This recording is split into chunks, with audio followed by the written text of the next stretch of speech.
অসম চৰকাৰে অসমত বিনিয়োগৰ সম্ভাৱনা বৃদ্ধিৰ কাৰণে এডভান্টেজ অসম আমি অনুষ্ঠিত কৰিছিলোঁ আৰু তাৰ পিছত অসমত বহুখিনি বিনিয়োগ অহা আমি দেখা পাইছিলোঁ।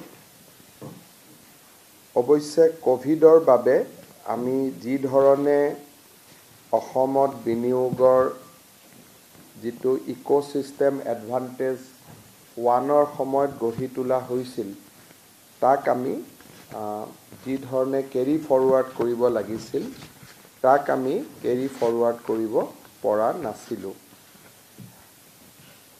যদিও আমি ইনভেষ্টমেণ্ট সামিট পতা নাছিলোঁ, কিন্তু যোৱা 4টা বছৰত ৰাজ্য চৰকাৰে লোৱা বিভিন্ন প্ৰচেষ্টাৰ জৰিয়তে অসমত বহুখিনি বিনিয়োগ আহিব আৰম্ভ কৰিছে আৰু গোটেই ভাৰততে গুড গভৰ্নেন্স আৰু এটা গুড ইনভেষ্টমেণ্ট ডেষ্টিনেশ্যন হিচাপে অসমৰ এটা নেশ্যনেল ইমেজ এটাও যোৱা কেইটামান বছৰত যথেষ্ট বৃদ্ধি হৈছে। বিশেষকৈ অসমলৈ উভতি অহা শান্তিৰ পৰিৱেশেও আৰু তাৰ লগত এটা আন্দোলন বিবৰ্জিত পৰিৱেশেও অসমৰ প্ৰতি ইনভেষ্টৰসকলৰ ধাউতি যথেষ্টখিনি বৃদ্ধি কৰিছে। এই গোটেইবোৰ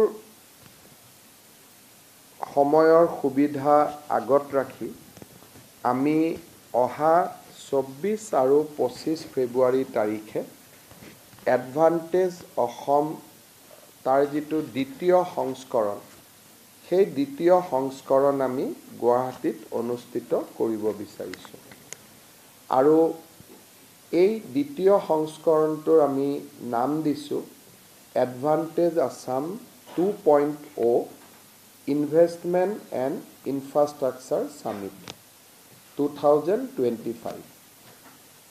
দুদিনীয়াকৈ অনুষ্ঠিত হ'বলগীয়া এই ইনভেষ্টমেণ্ট সামিটৰ শুভ উদ্বোধন প্ৰধানমন্ত্ৰী নৰেন্দ্ৰ মোদী ডাঙৰীয়াই কৰিব আৰু তেখেতে ইতিমধ্যে আমাক তাৰ বাবে কনচেণ্ট দিছে। ইয়াৰ সামৰণি বা ভেলিডেটৰী ছেছনৰ বাবে আমি বিত্তমন্ত্ৰী নিৰ্মলা সীতাৰমণ ডাঙৰীয়ানীক ৰিকুৱেষ্ট কৰিম। তেখেতক মই এতিয়ালৈকে কথা পতা নাই, কিন্তু মই আশা কৰোঁ যিহেতু 25 ফেব্ৰুৱাৰীলৈকে সময় আছে আৰু তেতিয়ালৈকে ইউনিয়ন বাজেটো হৈ যাব, তেখেতে আমাৰ নিমন্ত্ৰণ নিশ্চয় ৰক্ষা কৰিব। এইবাৰ আমি সামিটখনত ইনভেষ্টমেণ্টৰ লগতে ইনফ্ৰাষ্ট্ৰাকচাৰক আমি সমানে গুৰুত্ব দিছোঁ, কাৰণ ইনভেষ্টমেণ্ট তেতিয়া আহিব যেতিয়া ৰাজ্যত ইনফ্ৰাষ্ট্ৰাকচাৰ বাঢ়িব আৰু সেইকাৰণে এইবাৰ আমাৰ ইনভেষ্টমেণ্ট আৰু ইনফ্ৰাষ্ট্ৰাকচাৰ সামিটত আমি ইনফ্ৰাষ্ট্ৰাকচাৰ ছেছন কেইবাটাও পাতিব খুজিছোঁ। এটা ছেছন আমাৰ পথ পৰিবহণ ব্যৱস্থাৰ ওপৰত হ'ব, যাক আমি উদ্বোধন কৰিবৰ কাৰণে গাডকাৰী ডাঙৰীয়াক নিমন্ত্ৰণ জনাম। এটা ৰেলৱে ইনফ্ৰাষ্ট্ৰাকচাৰৰ ওপৰত হ'ব, যাক আমি উদ্বোধনৰ বাবে অশ্বিনী বৈষ্ণৱ ডাঙৰীয়াক নিমন্ত্ৰণ কৰিম। এটা এগ্ৰিকালচাৰ ইনফ্ৰাষ্ট্ৰাকচাৰৰ ওপৰত হ'ব, কোল্ড ষ্টৰেজকে আদি কৰি। তাৰ বাবে আমি কেন্দ্ৰীয় মন্ত্ৰী শিৱৰাজ সিং চৌহানক আমি আমন্ত্ৰণ জনাম আৰু ঠিক সেইধৰণে এটা চিভিল এভিয়েশ্যনৰ ওপৰত, তাৰ কাৰণে আমি চিভিল এভিয়েশ্যনৰ কেন্দ্ৰীয় মন্ত্ৰী ডাঙৰীয়া আমি নিমন্ত্ৰণ কৰিম। আৰু এটা হৈছে ইণ্ডাষ্ট্ৰিয়েল ইনভেষ্টমেণ্ট, বিভিন্ন ইণ্ডাষ্ট্ৰিয়েল পাৰ্কছ আদি অসমত আমি কেনেকৈ এক্সপাণ্ড কৰিব পাৰোঁ। এইকেইটাৰ উপৰিও অসমৰ হাইড্ৰ'কাৰ্বন, ই এটা পুৰণা আমাৰ ছেক্টৰ য'ত অসমৰ যথেষ্ট অৱদান আছে। এটা ছেছন আমাৰ হাইড্ৰ'কাৰ্বন ইণ্ডাষ্ট্ৰীৰ ওপৰত হ'ব আৰু এই ধৰণে এইবাৰ আমি ইনভেষ্টমেণ্ট আৰু ইনফ্ৰাষ্ট্ৰাকচাৰ দুয়োটাকে সন্নিৱিষ্ট কৰি এডভান্টেজ আসাম দ্বিতীয় সংস্কৰণখন আমি পাতিবলৈ সিদ্ধান্ত গ্ৰহণ কৰিছোঁ। অসমৰ বাবে বিশেষকৈ আমাৰ যেতিয়াৰ পৰা ৰাজ্যত ছেমি কণ্ডাক্টৰ ইণ্ডাষ্ট্ৰী প্ৰতিষ্ঠা হোৱাৰ কথা আগবাঢ়িলে তেতিয়াৰ পৰাই ৰাজ্যখনক লৈ বহুতো উদ্যোগ প্ৰতিষ্ঠানে বিভিন্ন ধৰণে বিভিন্ন অনুসন্ধান কৰি আহিছে আৰু তাৰ লগতে ভাৰত চৰকাৰৰো অহা ৩টা বছৰত যিমানবিলাক অসমত ইনভেষ্টমেণ্ট কৰাৰ সম্ভাৱনা আছে বা আমি প্ৰচেষ্টা কৰিলে ইনভেষ্টমেণ্ট হ'ব তাৰো আমি সম্ভাৱনা আমি কি ধৰণে আমি তাক খৰতকীয়া বা তাক আমি ধৰাতলত আনিব পাৰোঁ তাৰ বাবে আমি প্ৰচেষ্টা কৰিম। এই ইনভেষ্টমেণ্ট সামিটৰ সময়তে যেহেতু দেশ আৰু বিদেশৰ ইনভেষ্টৰসকল আহিব সেই সময়ছোৱাতে আমি বহুদিনে আমি আলোচনা কৰি থকা আমাৰ চাহ বাগিচাৰ ঝুমুৰ নৃত্যৰ যিটো সাৰ্বজনিক প্ৰদৰ্শন সেইটো আমি ২৪ ফেব্ৰুৱাৰী অথবা ২৫ ফেব্ৰুৱাৰীত আমি অনুষ্ঠিত কৰিম। অসমৰ ৮০০খন চাহ বাগিচাৰ পৰা ৩২ গৰাকীকৈ ছোৱালী আৰু সেই অনুপাতে পুৰুষ সৰ্বমুঠ ৭৫০০ নাচনী আৰু কলা কুশলীয়ে এই সাৰ্বজনীন ঝুমুৰ নৃত্যত অংশগ্ৰহণ কৰিব আৰু ইয়াৰ বাবে আমি ডিটেইল গাইডলাইন বনাইছোঁ। Master trainer workshop, LAC level workshop, district level performance, তাৰপিছত তেওঁলোক গুৱাহাটীলৈ অহা তেওঁলোকৰ ৰিহাৰ্চেল আৰু ফাইনেলি ২৪ অথবা ২৫ তাৰিখে সেই ইনভেষ্টৰসকলে যাতে অসমৰ বাৰেৰহণীয়া সংস্কৃতিৰ এটা ঝলক বা আমাৰ চাহ বাগিচাৰ গোটেই ঝুমুৰ নৃত্যৰ বিষয়ে দেখা পায় সেইবাবে আমি এই ইনভেষ্টৰ সামিটৰ লগতে ৰজিতা খুৱাই আমি ঝুমুৰ নৃত্যৰ সাৰ্বজনিক যিটো প্ৰদৰ্শন তাকো আমি কৰিবৰ বাবে সিদ্ধান্ত লৈছোঁ। তৃতীয়তে ইনভেষ্টমেণ্ট সামিট এইবাৰ আমি বহুত ব্যয়বহুল কৰিব খোজা নাই। আমাৰ চৰকাৰৰ ৩টা প্ৰতিনিধি দল ৩টা ছেগমেণ্টত ৩খন বিদেশী ৰাষ্ট্ৰলৈকে ছিংগাপুৰ আৰু জাপানলৈকে এটা প্ৰতিনিধি দল, এটা প্ৰতিনিধি দল আমেৰিকা, এটা প্ৰতিনিধি দল ইউনাইটেড কিংডম আৰু ইয়াৰ যিকোনো এটা প্ৰতিনিধি দলে যাওঁতে ডুবাই। অৰ্থাৎ আমি বহুত বেছি ১৬-২০খন দেশত আমি যাব খোজা নাই যাতে অলপ গোটেই ব্যৱস্থাটো সংকুচিত হ'ব পাৰে।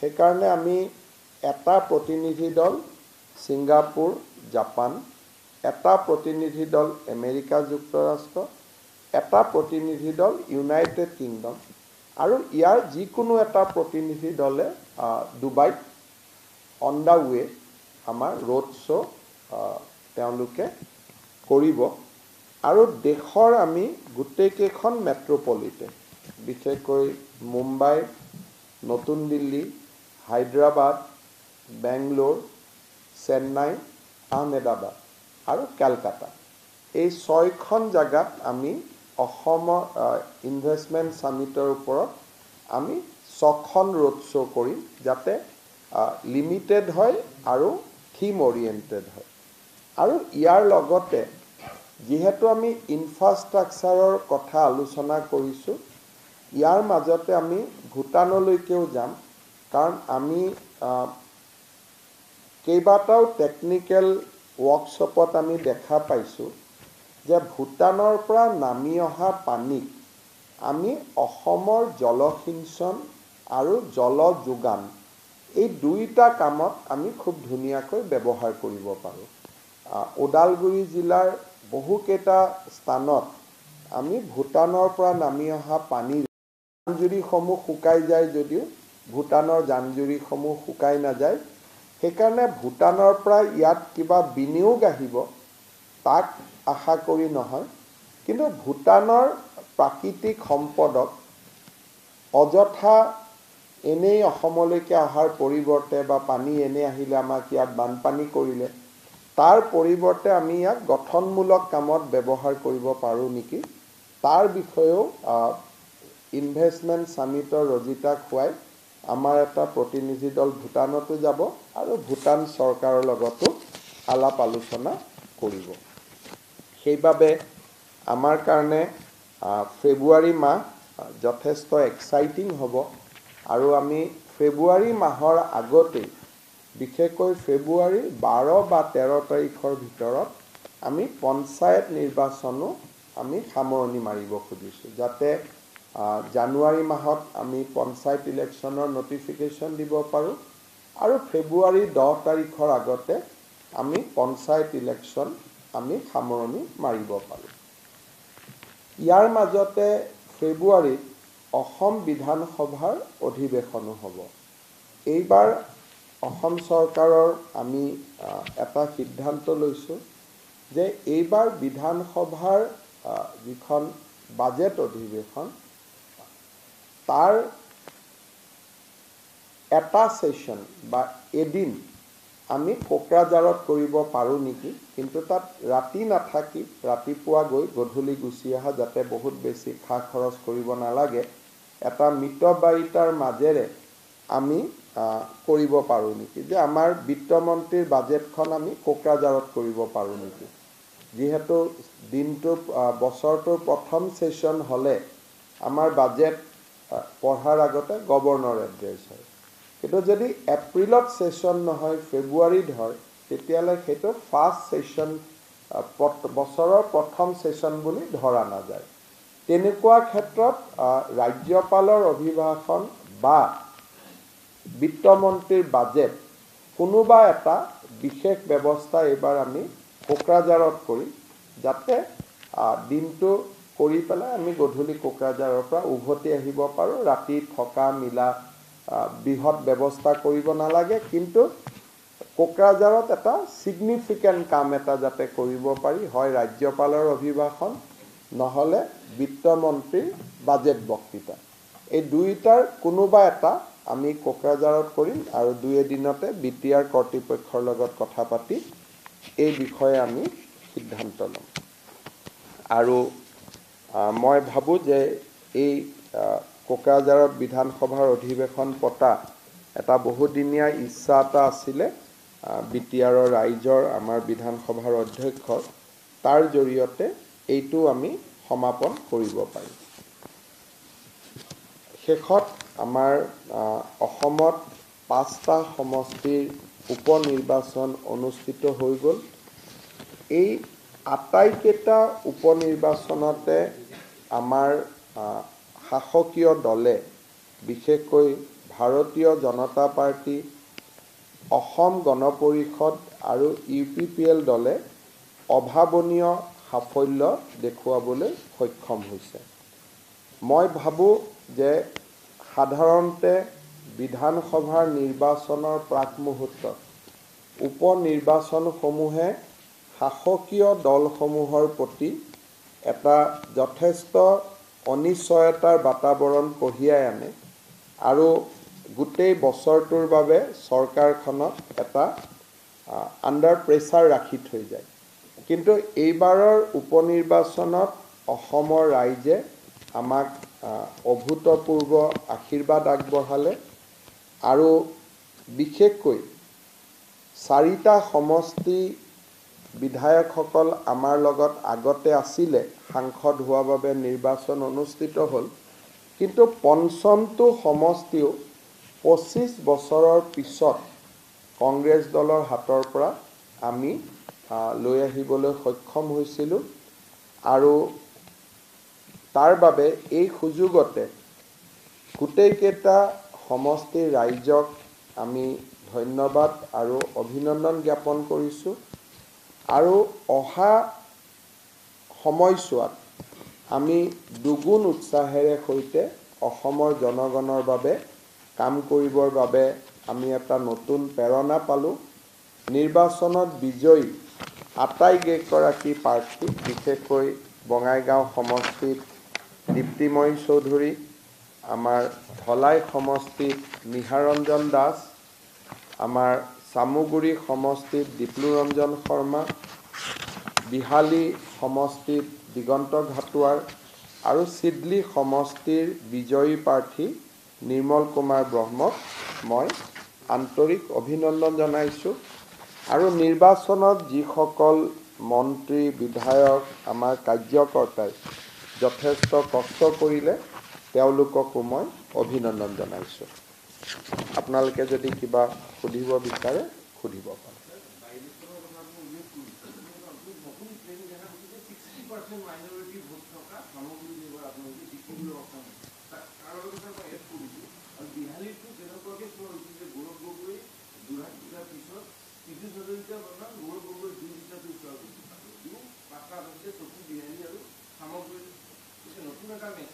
চাওক, মই ভাবোঁ যে অসমৰ মেডিয়াই বিহালীৰ ওপৰত বেছিকৈ চকু দি ধলাই, চিডলি আৰু বঙাইগাঁৱৰ ওপৰত চকু নিদি অসমৰ মেডিয়াই অলপ পাৰ্চিয়েলিটি কৰিছিলে।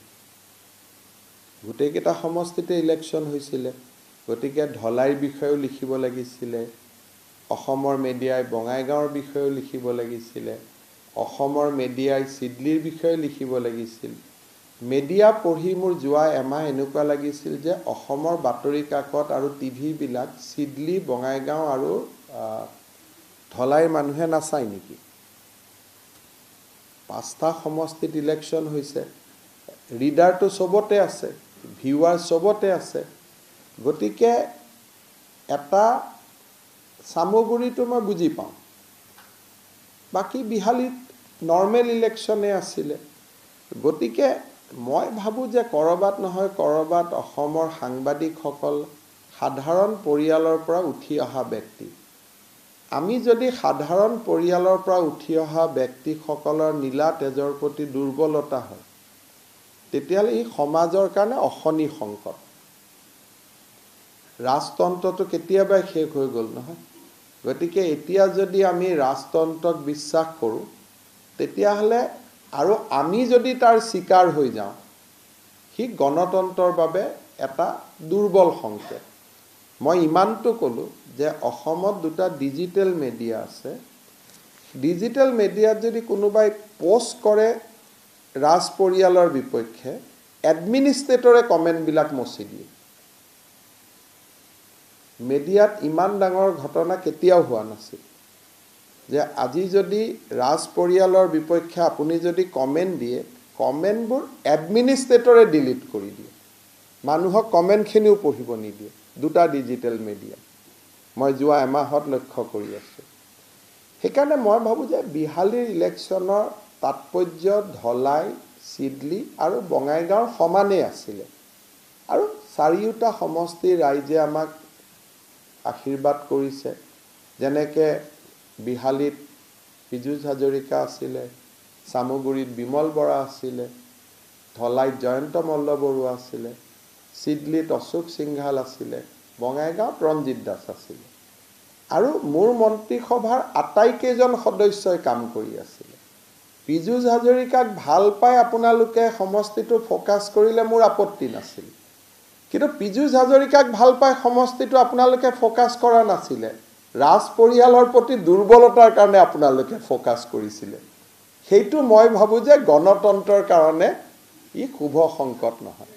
দ্বিতীয় প্ৰশ্নৰ উত্তৰটো এনেকুৱা যে যোৱা লোকসভা ইলেকশ্যনত আপোনালোকে যদি চাই যে ফাৰ্ষ্ট আৰু ছেকেণ্ড ফেজত আমি অসমৰ সংখ্যালঘু লোকৰ যথেষ্ট ভোট পাইছিলোঁ, থাৰ্ড ফেজতহে আমি পোৱা নাছিলোঁ।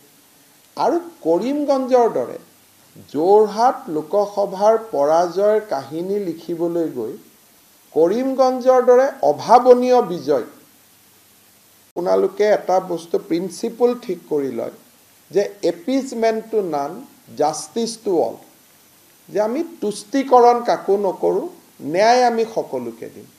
অৰ্থাৎ আজি যদি আপোনালোকে চাই চামুগুৰি সমষ্টিয়ে সিমানেই অৰুণোদয় পায় যিমান জালুকবাৰী সমষ্টিয়ে পায়।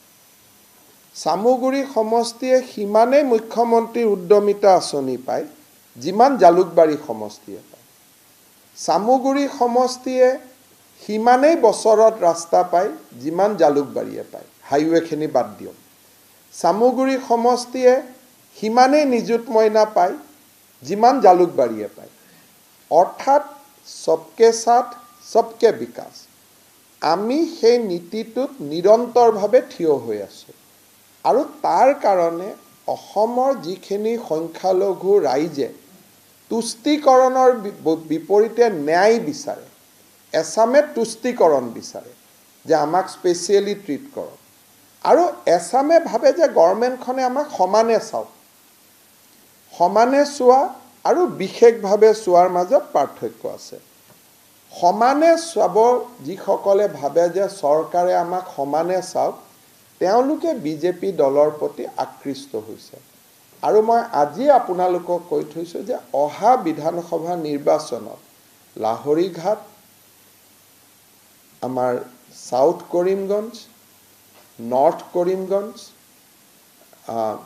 আমাৰ চামুগুৰি, ৰূপহী, এই 5টা সমষ্টিলৈকে আপোনালোকে চকু ৰাখিব। এই 5টা সমষ্টিতে সংখ্যালঘু ভোট যথেষ্ট বেছি। মই বিজেপি জিকিব হাৰিব নকওঁ, কিন্তু বিজেপিয়ে গোটেইকেইটা সমষ্টিতে তীব্ৰ প্ৰতিদ্বন্দ্বিতা দিব। দ্বিতীয়তে, পেপাৰৰ বা সাংবাদিকসকলৰ বা অভিজ্ঞ ৰাইজৰ এটা যি ভুল ধাৰণা আছিল যে বদৰুদ্দিন আজমল থাকিলে বিজেপিৰ সুবিধা হয়।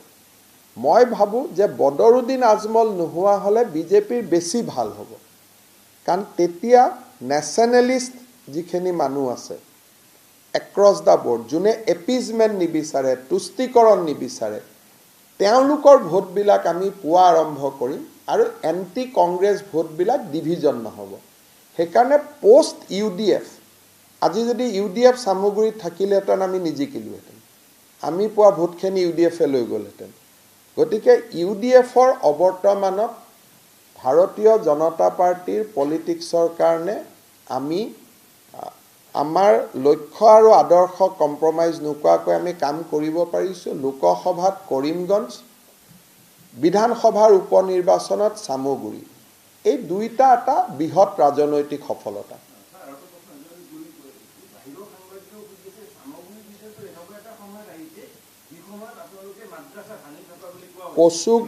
কচুক আমাৰ গুৱাহাটীত যেতিয়া কচুতলিত এভিকশ্যন হৈ আছে তেতিয়া আমি চামুগুৰিত ইলেকশ্যন জিকিছোঁ। তাৰমানে appeasement to none, justice to all. একেটা সময়তে কিন্তু চামুগুৰিৰ ছোৱালীয়ে নিযুত মইনাও পাইছে। আমি যেনেকৈ নিযুত মইনা পাইছোঁ তেওঁলোকেও নিযুত মইনা পাইছে। অৰ্থাৎ চৰকাৰখনে সকলোকে যে সমানে চায় আৰু তুষ্টিকৰণ নকৰে, সেনেকুৱা এটা পৰিৱেশতো আমি চামুগুৰি জিকিছোঁ। আৰু যোৱা বছৰো যদি আপোনালোকে কৰিমগঞ্জ ইলেকশ্যনৰ ৰিজাল্ট চাই, আমি কাজিৰঙাত হোৱা ব্যাপক উচ্ছেদৰ পিছত আমি তাত ইলেকশ্যন জিকিছিলোঁ। উইদাউট কম্প্ৰমাইজিং আৱাৰ পলিচি আমি এটা নতুন জাগাত আমি কাম কৰিব পাৰিছোঁ। Sir, the Samoguri victory has been big for the BJP. Will the BJP now focus on the more minority areas in the coming election? Our focus is always on the minority votes, but with the principle, appeasement to none, justice to all. And that's the reflection of Sabka Saath, Sabka Vikas. So we will continue to go to the minority area seeking votes, but with a clear notion that we are not here to appease you, but we are here to provide you justice. So we own Karimganj, which was in my assessment, this was the best result and the critical result, because in the context of Assam, nobody can expect that Assam BJP will win a MP seat where 65% people are from a religious minority. Same thing we have repeated in Samuguri. And in next assembly election, we are going to repeat in at least 5 constituencies. So I have my pathway already defined. I know where to go and which constituency to go. But all over Assam we cannot go. situation is not correct right now. But I have outlined North Karimganj, South Karimganj, Lahorighat, Rupohi and Samuguri will be our focus area. Sir, so one question is that 5 out of 5 for NDA in Northeast. How are you looking at the overall results of NDA in Northeast? No, you see that in Meghalaya also, Conrad Sangma's party has won. In the backdrop of Lok Sabha election, where we have almost routed in Meghalaya, I believe it is a good comeback. So far as Assam is concerned, we have maintained our winning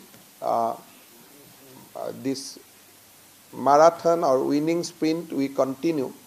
And I am sure that this result has given a big boost on the eve of assembly election, because 2026 April will be the assembly election in Assam, and after this there will be no by-election. So this was perhaps the last election, unless something happened in next 2 or 3 months, and this was the last by-election, and it has given a big boost to the party.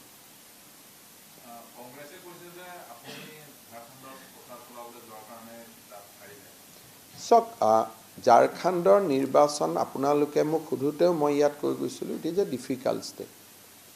আৰু মই ঝাৰখণ্ডত জিকিম বুলি আপোনালোকে মোক বহুতবাৰ সুধি আছিল, মইতো ক্লেইমো কৰা নাছিলে ঝাৰখণ্ড কি হ'ব।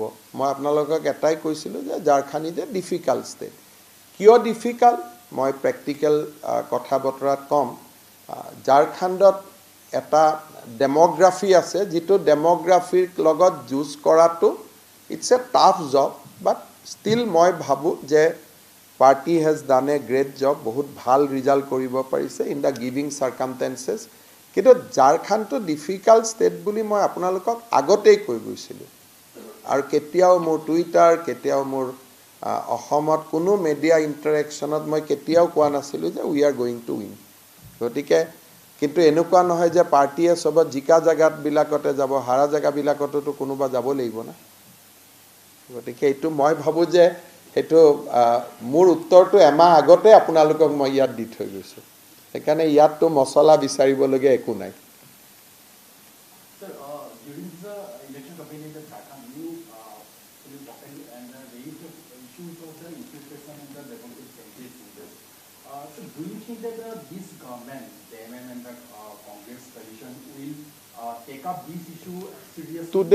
Today also I have uploaded a video in my Twitter, and ANI has already taken it on board.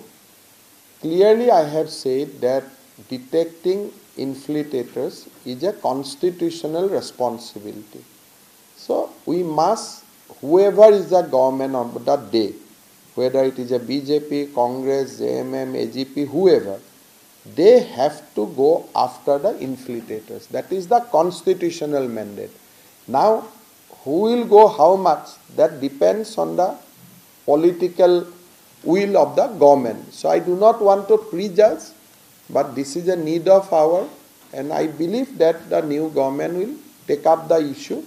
But being the CM of Assam, I should not comment on other state. As long as I was in charge of BJP, I used to comment. But the moment I cease to be the in charge, so I think I should not go beyond a point on the issue of another state. In Manipur also I maintained the decorum. So I think I need to maintain the decorum in case of any other state. The way we don't want anybody to comment on Assam, we should not also comment on other state until and unless it is necessary. However, I am of the opinion that no government should compromise with the infiltrators. And if anybody goes to compromise, the end result will be that the demography of that state will change, and it will impact also on the country. Sir, advantage Assam 2.0 और mega Jammu dance 2025 के बारे में थोड़ा सा बताइए। देखिए, असम सरकार में advantage Assam का पहला श्रृंखला हमने किए थे 2018 में, और उस बार असम में करीबन 1 लाख करोड़ का इन्वेस्टमेंट का हमें MOU करने में सफल हुए थे। बहुत सारे कुछ हुए, बट कोविड का कारण बहुत काम हमने फॉलो अप भी नहीं कर पाए। बीते 3 साल हमने इन्वेस्टमेंट समिट नहीं किए, बट उसी दौरान हमें सेमीकंडक्टर जैसा बड़े इंडस्ट्री लाने में भी कामयाब रहे। असम में अभी एजिटेशन नहीं है, मिलिटेंसी नहीं है, और असम का ब्रांड इमेज बहुत बढ़े है। इसका सुविधा लेते हुए असम में और इन्वेस्टमेंट आए, असम में इंफ्रास्ट्रक्चर बने, इसीलिए हम एडवांटेज 2 करने जा रहा हूँ। 26 अप्रैल को भारत की माननीय प्रधानमंत्री मोदी जी आएंगे इसको उद्घाटन के लिए, और हमें समापन के लिए वित्त मंत्री महोदया को भी हम लोग न्योता देने जा रहा हूँ। भारत का बड़े उद्योगपतियों को भी हम लोग इन्वाइट करूँगा, देश का, असम का, विदेश का उद्योगपतियों को भी हम आमंत्रण करूँगा, और बाकी कोई सारे देश का एम्बेसडर्स को भी हम बुलाने का कोशिश करूँगा। एक अच्छा इन्वेस्टमेंट समिट हो, उसका साथ साथ असम में हमारा जो परंपरागत झूमर डांस है, इसको भी हम 8000 आर्टिस्ट से उसको भी वही समय हम एक डेमोन्स्ट्रेशन कार्यक्रम करूँगा। हमारा उद्देश्य यही है कि निवेश का साथ लोग असम का सांस्कृतिक जो हमारे शक्ति है उसको भी कुछ कुछ उपलब्धि करे। इसीलिए हमारा 26 और 25 हम इन्वेस्टमेंट का समिट भी करने जा रहा हूँ, साथ में हम सांस्कृतिक कार्यक्रम भी करने जा रहा हूँ। अब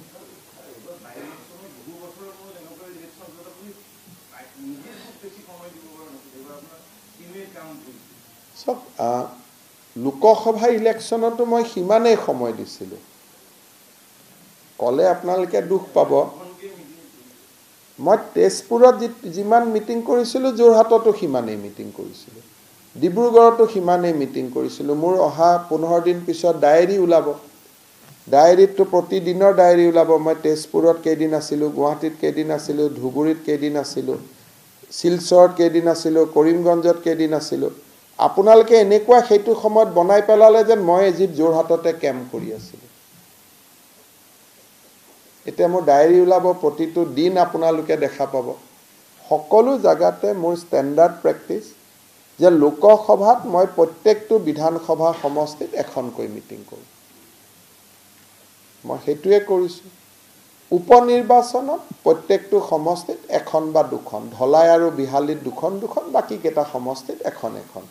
যিটো সদায় মই কৰোঁ মই সেইটোকে কৰিছোঁ, তাত কতো ব্যতিক্ৰম নাই। মই কোনো মন্ত্ৰী থাকোঁতে মানে ঢেকীয়াজুলি বাই ইলেকশ্যন কংগ্ৰেছৰ সময়ত, আজি যেনেকৈ পীযুষ হাজৰিকা, জয়ন্ত মল্ল বৰুৱা, ৰঞ্জিত দাস দায়িত্বত আছিলে, দায়িত্বত থাকিলে মাহটো তাত থাকিব লাগে। মই সৰুতে ঢেকীয়াজুলিত আছিলোঁগৈ, কিন্তু এতিয়াতো সেইটো সময় নহয়। মুখ্যমন্ত্ৰী হ'লে এটা জেগাততো বহি থাকিব নোৱাৰি, কিন্তু কাৰোবাৰ সময় আছে, কোনোবা বহি থাকিবগৈ, বেলেগ কথা। কিন্তু লোকসভা ইলেকশ্যনতো আপোনালোকে চাব, সেই কলে আমাৰ বেলেগ বেলেগ ধৰণৰ মিনিং উলিয়াই কাৰণে মই আজিকালি কম কৰি কথা কৈ থাকোঁ। প্ৰত্যেকটো বিধানসভা সমষ্টিতে মই এখনকৈ মিটিং কৰিছোঁ। ধুবুৰীত নোৱাৰিলোঁ, হেলিকপ্টাৰ নুৰিলে কাৰণে নহ'লগৈ, কিন্তু যোৰহাটতো এখন বেছিকৈ কৰা নাই, ডিব্ৰুগড়তো এখন বেছিকৈ কৰা নাই, লখিমপুৰতো এখন বেছিকৈ কৰা নাই। কিন্তু আপোনালোকে এনেকুৱা কৰি দিলে যেন মই যোৰহাটতে বহি আছিলোঁ সেইটো সময়ত। এতিয়াতো মোৰ প্ৰতিদিনৰ ডায়েৰী ওলাব, আপোনালোকে দেখা পাব যে আমাৰ কাৰণে গোটেই অসমখন সমান। আপোনালোকৰ কাৰণে আপোনালোকে অসমখনক ডিফাৰেঞ্চ কৰি কেতিয়াবা কেতিয়াবা কোনোবা এৰিয়াক স্পেচিয়েল কৰি দিয়ে। মোৰ কাৰণে প্ৰত্যেকটো এৰিয়া স্পেচিয়েল, প্ৰত্যেকটো জাগা ইম্পৰ্টেণ্ট, প্ৰত্যেকটো সমষ্টি ইম্পৰ্টেণ্ট।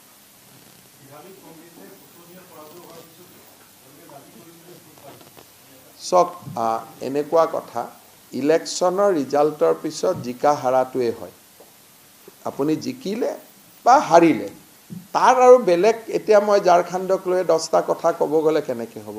হাৰিছোঁ, ৰাতিপুৱাই মই টুইট কৰি দিছোঁ যে আই একচেপ্টেড দ্য ডিফিট এণ্ড বাও বিফৰ দ্য পিপলছ মেণ্ডেট।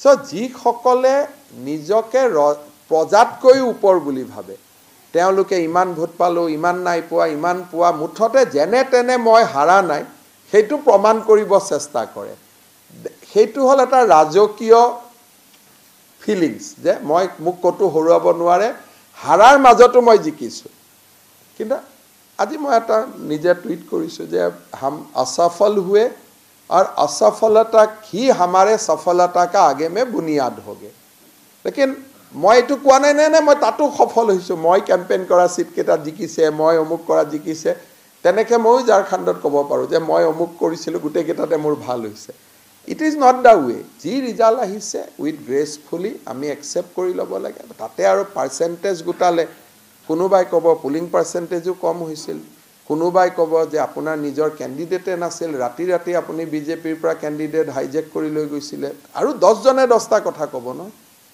কংগ্ৰেছৰ ক্যান্ডিডেট জনে পোৱা ভোট কেটাওটো বিজেপিৰ ভোট মই যদি আৰ্গুমেন্ট কৰো কাৰণ তেওঁ আগদিনাখনলৈকেটো বিজেপিতে আছিল সব আৰ্গুমেন্ট কৰিব পাৰে কিন্তু তেওঁলোককে ভাল ৰাজনীতিবিদ বুলি কোৱা হয় যোনে পৰাজয় দ্বিধাহীনভাৱে স্বীকাৰ কৰি লয় যে আমি হাৰিলো ভুল ত্ৰুটি আছিল অহাবাৰ ভুল ত্ৰুটি শুধৰাই লম those who bow before the people they are the best politician in my eyes তাটা যুক্তিতৰ্ক দি লাভ নাই আৰু যুক্তিতৰ্ক কৰি থাকিলে মানুহে বেয়াহে পায় হাৰিলো হাৰিছো অহাবাৰ জিকিম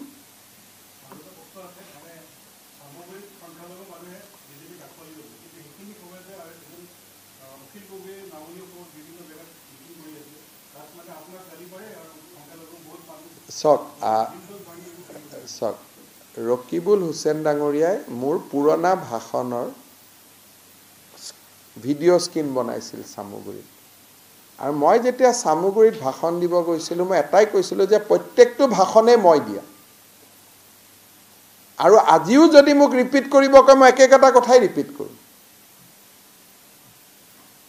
গতিকে আমাৰ কত প্ৰিন্সিপল আমি ডাইলুট নকৰো appeasement to none justice to all গতিকে প্ৰিন্সিপল ডাইলুট নকৰা মানুহক দেৰি হলেও মানুহে ভোট দিয়ে আৰু কোনোবাই যদি চাব খুজে ব্যক্তিগত জনপ্ৰিয়তাটো এনেকে জুখিল কৰিব পাৰি কিন্তু আমিতো পাৰ্টিৰ হৈ কথা কম নহয় আৰু যি অখিল গগৈ ডাঙৰীয়াৰ কথা কৈছে তেওঁতো ইলেকশন খেলিব যোৱা নাই তেওঁ প্ৰেসাৰ ক্ৰিয়েট কৰিব গৈছে কংগ্ৰেছক যাতে অহা ইলেকশনত বেছি সিট পাও হেকাৰণে আমাৰ শুভেচ্ছা আছে গতিকে এইবিলাক বহুত সিৰিয়াস মিটিংস নহয় এইবিলাক হৈছে প্ৰেসাৰ টেকটিক্স নহলে আৰু কোনোবা মানুহে বিহালী ধাবাত মাতে নেকি মানুহক অপমান কৰাটো এটা লেভেল আছে এটো ৰজাৰ পুতেকেহে ক'ব পাৰে মানুহক যে বিহালীৰ ধাবাত আহি পলিটিক্যাল ডিসকাশন কৰক এটো যদি কোনোবা এজন ৰজাৰ লৰা নহলেতেন সাধাৰণ পলিটিশিয়ান এটো শব্দ ক'বই নোৱাৰে যে সিৰিয়াস ডিসকাশন আহি ধাবাত কৰক হি বুলি হেতু কোনে ক'ব পাৰে যেতিয়া এটা ৰজাৰ মেন্টালিটি এটা থাকে আৰু আমিতো এবিলাক কথা জীৱনতো মুখৰ ক'ব মুখেদি নুলাই আমিতো বহুত পিছে থাকো দূৰে দূৰে থাকো আৰু মইতো আপোনালোককো কম যে সাধাৰণ পৰিয়ালৰ পৰা মানুহ সাধাৰণ পৰিয়ালৰ পৰা নেতাবিলাকক ফোকাস কৰক অখিল গগৈকো কৰিলে কোনো আপত্তি নাই সাধাৰণ পৰিয়ালৰ পৰা লুৰিন গগৈকো কৰক সাধাৰণ পৰিয়ালৰ পৰা ভূপেন বৰাকো কৰক সাধাৰণ পৰিয়ালৰ পৰা যি পাৰ্টিয়ে নহওক কিন্তু নিজে আমি জোৰ পৰা আহিছো আমি আমাৰ আইডেন্টিটি এৰি দিব নালাগে আমাৰ কালেক্টিভ আইডেন্টিটিটো হৈছে আমাৰ দেউতা সাধাৰণ ঘৰ আছিল সেই কালেক্টিভ আইডেন্টিটিটো আমি এৰি দিব নালাগে কোনেও এৰি দিব নালাগে হেকাৰণে মইতো ৰজা তজা আহিলে ওচৰটো গৈ নাচাওঁগে দূৰে দূৰে থাকো হ'ব